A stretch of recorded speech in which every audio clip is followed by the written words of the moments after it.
Urban Meyer took some heat from the national media this week. We'll show you how the Buckeyes head coach responded to the story. And Ohio State students are spending time with children as local school districts go on spring break. We'll tell you why. All that and more coming up in this week's Lantern Webcast.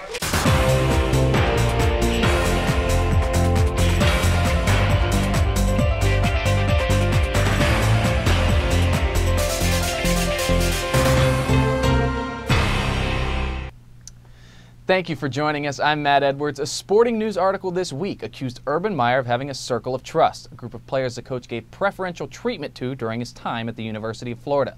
Now, these accusations include letting one player get away with assaulting a coach and multiple occasions during which players weren't properly disciplined for failed drug tests.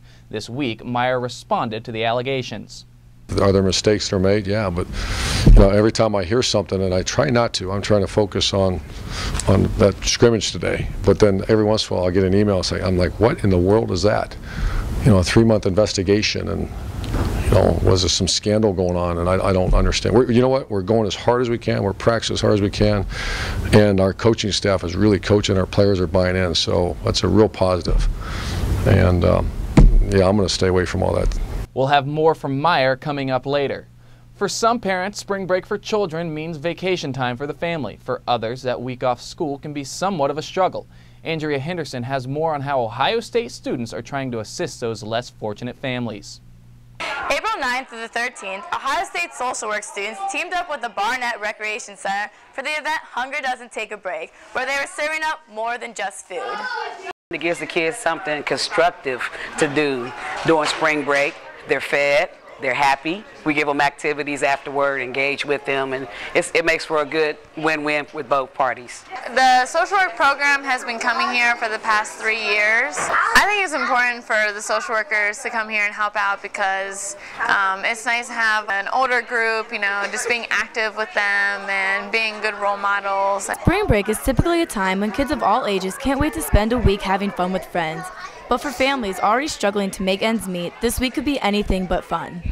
There's a lot of kids that need this, especially during spring break when they're out of school and they still need to get fed. So it's great that they put this together so that we can, feed the kids and also have a good time with them and experience like recreational games and stuff. It's a long day, but at least they're occupied, they're fed, they're happy. We're happy. Reporting for the Lantern, I'm Andrea Henderson. Thank you, Andrea. Now back to sports. It took 9 practices, but Urban Meyer finally seemed satisfied with his players' effort this week. Justine Boggs has that, as well as an update on Buckeye baseball and men's volleyball. Thanks, Matt. This week in sports, the defending national championship men's volleyball team will honor 3 seniors and 1 All-American.